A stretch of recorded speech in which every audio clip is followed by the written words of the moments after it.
En la actividad anterior pudimos realizar el gráfico de una función y veíamos que el gráfico de una función estaba determinada por este dibujo, ¿sí? Este dibujo es una parábola en donde representa esa parábola una función cuadrática. Siempre una función cuadrática, su gráfica va a ser una parábola y por consiguiente, si nosotros tenemos una parábola, la gráfica está representada por una función cuadrática, ¿sí?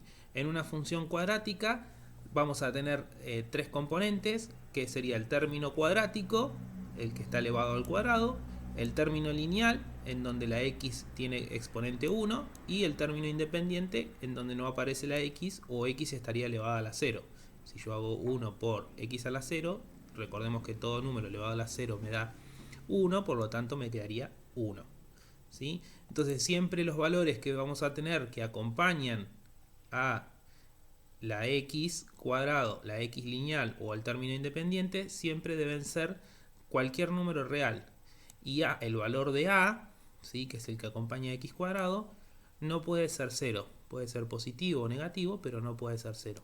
Nosotros habíamos visto en la actividad que debíamos, por ejemplo, mantener en la primera actividad el valor de b0 y el valor de c0 y realizábamos el movimiento del valor de a, ¿sí? Del coeficiente principal, y observábamos que en la gráfica, por ejemplo, a medida que el número se iba aumentando, las ramas de esa gráfica se iban acercando al eje Y, y a medida que se iban achicando el valor de A, esas ramas se alejaban cada vez más del eje Y, ¿sí? Como habíamos dicho, A no puede ser 0, porque si yo le doy valor a 0, la gráfica va a desaparecer, se va a transformar en una recta, ¿sí? Entonces A no puede, tiene que ser distinto de 0, pero sí puede adoptar valores positivos o valores negativos.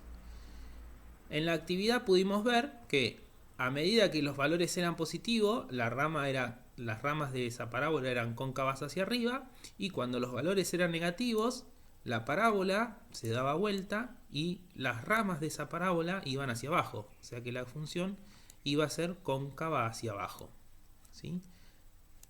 La segunda actividad que debíamos hacer era poder dejar el valor de a fijo y modificar el valor de c para ver qué era lo que pasaba con respecto a la gráfica. Cuando nosotros dejábamos fijo los otros dos valores y movíamos el valor de c, lo que veíamos en la gráfica era que se movía, que o bien subía hacia arriba, ¿sí?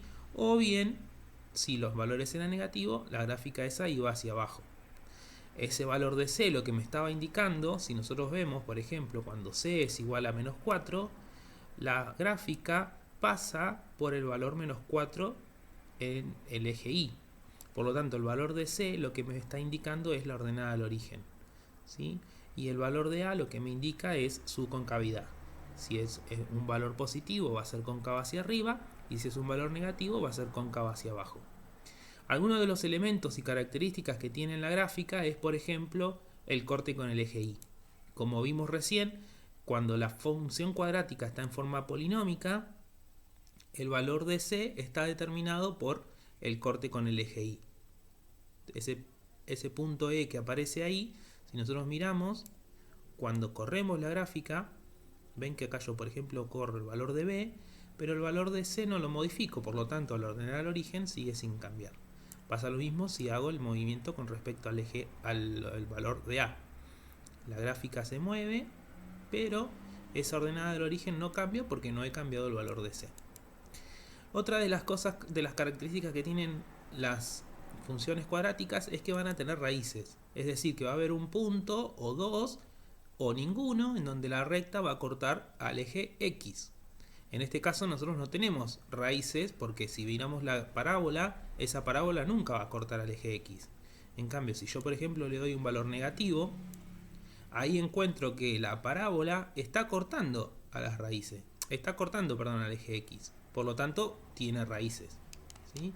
Entonces, si nosotros realizamos el movimiento de la parábola, ven que estoy teniendo raíces, ¿sí? Y que me están marcando con esos puntos A y B, que es el punto en donde la recta corta el eje X. Que vamos a tener en la parábola va a ser el vértice. El vértice de la función es el punto donde la función pasa de ser, en este caso, decreciente a creciente, ¿sí? En esta rama la función es decreciente porque los valores disminuyen, y desde el vértice hacia la rama positiva la función es creciente, ¿sí? Ese punto, además de la función, es el mínimo valor que la función va a obtener. El mínimo valor que en este caso la función esta va a obtener va a ser menos 3 cuando x es igual a 1, ¿sí? Por eso, además del vértice, en este caso, cuando la función es positiva, ¿sí? Cuando el valor de a es positiva, ese vértice es el mínimo de la función. Si la función, en cambio, fuese negativa, el valor de a fuese negativo, ese punto que sigue siendo el vértice, ahora lo que pasa es que la función hacia la rama izquierda es creciente y en la rama derecha la función es decreciente. Entonces cambia también, pasa de ser creciente a decreciente. Y ese punto, en cambio, ahora es el máximo valor que la función va a obtener, ¿sí? Por ejemplo, acá el máximo de la función va a ser menos 2, ¿sí? Aunque el número sea un número negativo, el número más grande que la función va a obtener como resultado es el número menos 2 cuando x vale 0. ¿Sí? Si seguimos moviendo ese valor, nos va a pasar lo mismo. Los elementos que tiene la parábola es el eje de simetría. El eje de simetría es una recta vertical que pasa por el vértice de esa parábola, ¿sí? Y como su palabra lo dice, es un eje de simetría porque la parábola es simétrica con respecto a esa recta. La rama que nosotros tenemos hacia la derecha es simétrica con respecto a la rama que tenemos hacia la izquierda con respecto a ese eje que tenemos ahí. Vamos a ocultar esto y vamos a dejar las raíces. Habíamos dicho entonces que las raíces es el punto, cada uno de los puntos donde la recta corta al eje X, ¿sí? Entonces, si nosotros vemos ahí, vemos que la función está cortando al eje X, y si aumentamos el valor de c, la función cuadrática deja de cortar a ese eje X, ¿sí? Entonces, ¿cómo podemos hacer para identificar cuáles son esos valores en donde la recta corta al eje X?